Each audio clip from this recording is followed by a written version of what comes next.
అంటే outer ring road అమ్ముకున్నా ఏమనొద్దు, హెచ్ఎండిఏలో 100 కోట్లు విదేశాలకు తరలించి ఆ విదేశాలలో మీరు ఎట్టెట్లా వంచుకుంటారో ఎవరెవరు ఈ నుంచి నువ్వు ఎఫ్ఈఓ ఖాతాలకు పోయిందో చూపిస్తున్నావు. ఎఫ్ఈఓ ఖాతాల నుంచి లండన్లో ఎవరి ఖాతాలకు పోయినా మళ్ళీ అవతల ఎవరు తేల్చాలి అధ్యక్ష? విచారణ చేయకుండా తేలుతుందా అధ్యక్ష?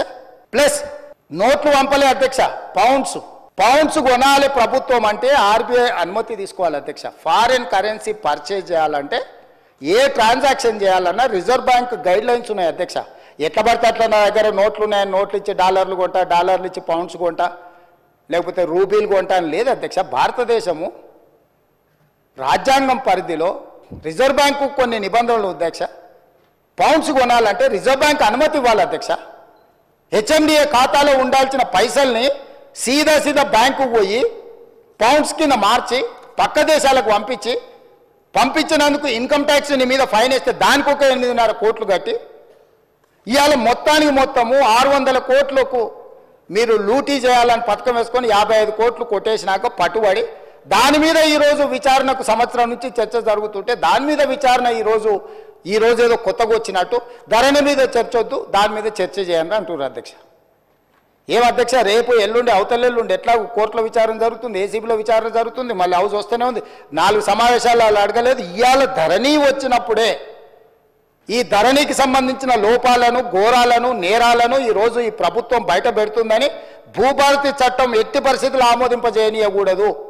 భూభారతి చట్టం ఆమోదించి ఫోరెన్సిక్ ఆడిట్ ఏదైతే మా ఉప ముఖ్యమంత్రి గారు, మా రెవెన్యూ శాఖ మంత్రి గారు డెఫినెట్గా ఈ మొత్తం ట్రాన్సాక్షన్స్ మీద ఫోరెన్సిక్ ఆడిట్ చేపట్టి ప్రభుత్వ భూములు అన్యాక్రాంతం ఎట్లయిపోయినాయి, ప్రైవేట్లో జరిగిన గోల్మాల్ ఏంటో నిగ్గు తెలుస్తామనే ఒక నిర్ణయానికి వచ్చి ఆ విషయాన్ని పసిగట్టి ఈరోజు సభ నడవకుండా సభలో ఆ చెత్త అంతా ఇది పరిస్థితి అధ్యక్ష. నేను ఎప్పుడైనా చర్చలకు వెనుకకు పోతాను అధ్యక్ష. మీకు నేను చాలా సంవత్సరాల నుంచి తమరు నన్ను చూస్తూనే ఉన్నారు కదా, రాజకీయాలకు లేనప్పటి నుంచి కూడా చర్చలు ఏమైనా వెనుకకు పోయేటోనా అధ్యక్ష? మీకు తెలియదా? ఏదైనా విషయంలో వెనుకడుగు వేసేది ఎప్పుడైనా జరిగిందా అధ్యక్ష? అంటే ఈరోజు మీరు తప్పించుకోవడానికి, మీరు చేసిన నేరాలను కప్పిపుచ్చుకోవడానికి ఈ రకంగా సభను అవమానించి తమరిని కించపరిచే విధంగా మాట్లాడి సభా గౌరవాన్ని, ఆ కుర్చీ మర్యాదను మంటగలిపి చర్చనే జరగొద్దు, బిల్లే పాస్ కావద్దు, ఈ భూములు, ప్రజలు, రైతులు బాగుపడొద్దు అని ఒక కుట్రపూరితమైన, నేరాపూరితమైన ఆలోచనతోటి ఈరోజు వాళ్ళందరూ అట్లా ఆటవికంగా వ్యవహరించడాన్ని మమ్మల్ని వదిలేయండి అధ్యక్ష. మేము పాలకపక్షం, వాళ్ళు ప్రతిపక్షం ఉండొచ్చు.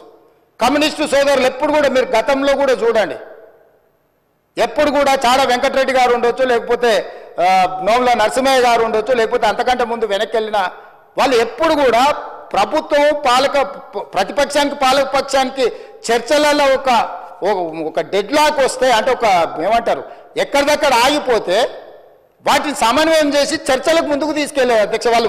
వాళ్ళు ఎప్పుడు కూడా ఈ సభ చర్చలు జరుగుతాయనే, ప్రజల సమస్యల మీద చర్చ జరుగుతాయనే పరిష్కారం చూపిస్తారని నమ్మే కమ్యూనిస్టులు దాదాపుగా ఉమ్మడి రాష్ట్రంలో అటు తెలుగుదేశం ఉన్నా, ఇటు కాంగ్రెస్ ఉన్నా, లేకపోతే కాంగ్రెస్ అధికారంలో నుండి తెలుగుదేశం ప్రతిపక్షంలో ఉన్న ప్రతిస్తంభన వచ్చినప్పుడు కమ్యూనిస్టులు కీలకమైన బాధ్యత తీసుకొని, ఎంఐఎం కీలకమైన బాధ్యత తీసుకొని సభను నడిపించడానికి, సాంప్రదాయాలను కొనసాగించడానికి ఒక సమన్వయం చేసేది అధ్యక్ష. ఇవాళ ఏదీ లేదు అధ్యక్ష, ఎవరు మాట వినడం లేదు. వాళ్ళేం ఎంఐఎం ఆర్ లేకపోతే బీజేపీ ఆర్ కమ్యూనిస్టులు మా పార్టీ క్రియాశీలక సభ్యులేం కాదు అధ్యక్ష. వాళ్ళందరూ చర్చ జరగని చర్చ ఇది అత్యంత కీలకమైంది. మేము కొన్ని అంశాలు ప్రభుత్వం దృష్టికి తీసుకుదలుచుకున్నాం. తెచ్చుతున్న చట్టంలో కూడా ఏదైనా లోపాలు లేకపోతే వాటిలో ఏమైనా సూచనలు చేయాలని వాళ్ళు అడుగుతుంటే మేము ఎవరిని మాట్లాడనీయము, మా ఇష్ట రాజ్యాంగం మేము వ్యవహరిస్తాము. ఇది తెలంగాణకు గౌరవము తెచ్చిపెట్టదు అధ్యక్ష. ఈ సభలో అట్లా వ్యవహరించే వాళ్ళ పట్ల తమరు నిశితంగా ఆలోచన చేసి ఒక మంచి నిర్ణయం తీసుకోవాల్సిన సమయం వచ్చేసింది అధ్యక్ష. 1 సంవత్సరం పూర్తి అయిపోయింది. ఇంకా మనం చిల్లర మల్లర వేషాలు వేసుకుంటా 10 సంవత్సరాలలో 100 సంవత్సరాలకు కావాల్సినంత దోసుకొని విధ్వంసం చేసి చర్చనే జరగొద్దు, చట్టమే మారొద్దు, చట్టం మా ఇష్ట ప్రకారమే నడవాలి, మీ ఇష్ట ప్రకారం వద్దు అని 23 డిసెంబర్లో అధికారం కోల్పోయారు, 24 మే జూన్లో డిపాజిట్లు కోల్పోయారు, 24 డిసెంబర్లో మీరు మెదడు కూడా కోల్పోయినట్టుగా అనిపిస్తుంది అధ్యక్ష నాకు. కాబట్టి ఇట్లాంటి వ్యవహారాలను తమరు కొంచెం గట్టిగా అక్కడ అప్పుడప్పుడు మీరు కూడా కొంచెం కొరడా జల్పించాల్సిన పరిస్థితులు వచ్చినట్టు నాకు అనిపిస్తుంది అధ్యక్ష. తమరు ఏ ఆదేశం ఇచ్చినా మేము పాటిస్తాం. ప్రభుత్వం వైపు నుంచి ఫార్ములా ఈ రేస్ మీద మీరు అనుమతిస్తే పూర్తి స్థాయి వివరాలను తీసుకొచ్చి కూర్చొని సభ ద్వారా తెలంగాణ సమాజానికి వివరించడానికి నాకు ఎలాంటి అభ్యంతరం లేదు. వారు ప్రదర్శిస్తున్న ఫోటో నాదే, ఆ పక్కల వాళ్ళు చూపించిన ఆయన FEO ప్రతినిధే. ఆ ప్రతినిధి వచ్చి నాకు చెప్పిన తర్వాతనే ఈ బండారం బయటపడ్డది. ఈ దోపిడీకి వేసిన దారి ట్రైపార్టీ అగ్రిమెంట్ నుంచి బైపార్టీ కావడం, బైపార్టీ అయిన అగ్రిమెంట్ ఎలక్షన్ కోడ్ వచ్చినా కూడా ఎవరికి చెప్పపెట్టకుండా ఒప్పందాలు లేకుంటేనే కోట్ల రూపాయలు దేశాన్ని దాటి తరలించడం, ఆ తర్వాత ఒప్పందాలు చేసుకోవడం, ఆ తర్వాత మిగతా సొమ్మును కూడా లాగడానికి వాళ్ళు ప్రయత్నం చేయడం, ఇవన్నీ వేగంగా ఒకదాని వెనకాల ఒకటి జరిగినాయి అధ్యక్ష. ఎవరికి ఎలాంటి అనుమానం లేదు. FEO ప్రతినిధులు నన్ను కలిసిండ్రు, నన్ను కలిసి వాళ్ళ భాగవతం చెప్పినాకనే నేను దాన్ని కనిపెట్టి అధికారుల నుంచి సమాచారం సేకరించి విచారణకు ఆదేశించిన, విచారణలో ఏ విధంగా ముందుకు వెళ్ళాలనో కూడా మేము అందరితో చర్చించి న్యాయ నిపుణులతో చర్చించి ఒక నిర్ణయం తీసుకున్నాం. ఆ నిర్ణయం మేరకే గవర్నర్ గారికి లేఖ రాసినాం. గవర్నర్ గారు కూడా న్యాయ నిపుణులను సంప్రదించిన తర్వాతే విచారణకు అనుమతి ఇచ్చిండ్రు. ఈ ప్రాసెస్ మొత్తము ఇన్ని సంస్థలు ఇన్ని వ్యవస్థలు ప్రాసెస్ చేసిన దాన్ని ఇప్పటికిప్పుడు అన్ని బిజినెస్లను సభలో సస్పెండ్ చేసి చర్చకు తీసుకోవాలని వాళ్ళు మొండిపట్టు పట్టడం, మంకుపట్టు పట్టడం నేను అర్థం చేసుకుంటా హరీష్ రావు గారిని.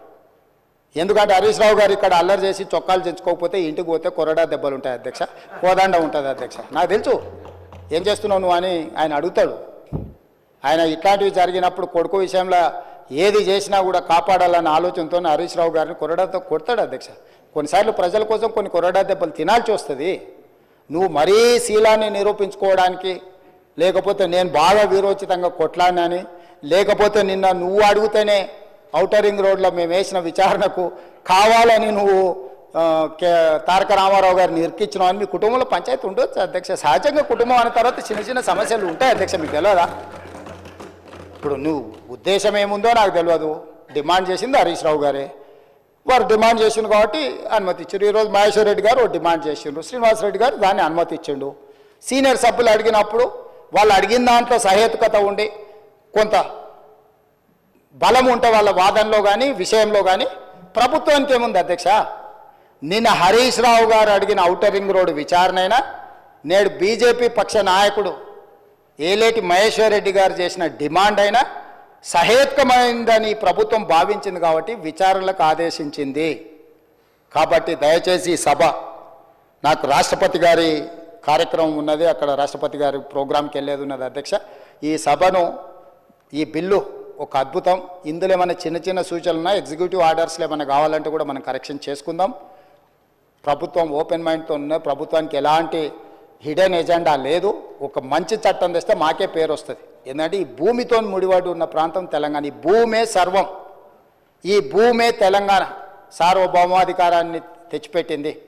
ఈ భూమి కోసం అసూలు బాసిన వాళ్ళు ఉన్నారు, వాళ్ళందరూ కూడా న్యాయం చేయాలనేది సాదా బైనామాలు కావచ్చు, రెవెన్యూ రికార్డు కావచ్చు, లేకపోతే పోడు భూముల పట్టాలు కావచ్చు, లేకపోతే అసైన్మెంట్ పట్టాలు కావచ్చు, ఏదైనా భూమి రిలేటెడ్ ఇష్యూ. భూమి అంటే భూభారతి అని అంటే అది ఇందిరమ్మ కాంగ్రెస్ పార్టీ. ఎందుకంటే అసైన్మెంట్ భూములు ఇచ్చింది కానీ, పోడు భూముల పట్టాలు ఇచ్చింది కానీ, పేదలకు ఇండ్ల పట్టాలు ఇచ్చింది కానీ, ప్రతి వాడికి భూ పంపకాలు చేయడం ద్వారానే కాంగ్రెస్ పార్టీ ప్రజలలో ఈ రోజుకు 140 సంవత్సరాల నుంచి ఉన్న పార్టీ. ఇంకా ప్రజలల్లో ప్రేమ అభిమానం ఉంది, ఇందిరమ్మ పేరు తలుచుకుంటున్నారు అని అంటే ఈ భూమి యొక్క హక్కులను పేదవాళ్ళ కోసం కాపాడడం వల్లనే. అట్లాంటి హక్కులను కాపాడడానికి భూభారతి 2024 చట్టాన్ని మా రెవెన్యూ శాఖ మంత్రి పొంగులేటి శ్రీనివాసరెడ్డి గారు ఏదైతే సభలో ప్రవేశపెట్టారో సభ్యులందరూ వీలైనంత మేరకు చర్చించారు. కొన్ని రిటర్న్లు కూడా ఎవరికన్నా ఇచ్చినా కూడా వాటిని కూడా మనం పరిగణలోకి తీసుకుందాం. అన్ని రకాలుగా ఒక మంచి చట్టం చేసుకుందాము. ఈ మంచి చట్టంలో అందరినీ ఇప్పటి కూడా నేను విజ్ఞప్తి చేస్తున్నా, ఇవాళ సాయంత్రం వరకు బీఆర్ఎస్ఓ లేదన్నా రిటర్న్ డాక్యుమెంట్ సబ్మిట్ చేసినా కూడా తమరు అనుమతి ఇవ్వండి. ఒకవేళ అసెంబ్లీ సెక్రటరీ గారికి వాళ్ళు ఏదైనా పంపించిన అందులో ఏదైనా విలువైన సూచన ఉంటే అధికారులకు కానీ నేను మంత్రి గారికి కానీ అడుగుతున్నా. ఈ ఒకవేళ ఏదైనా ఉన్నా కూడా ఎగ్జిక్యూటివ్ ఆర్డర్లో ఒకవేళ చట్టంలో మనం అమెండ్మెంట్ చేసుకోవడానికి ప్రొవిజన్ లేకపోయి ఉండొచ్చు.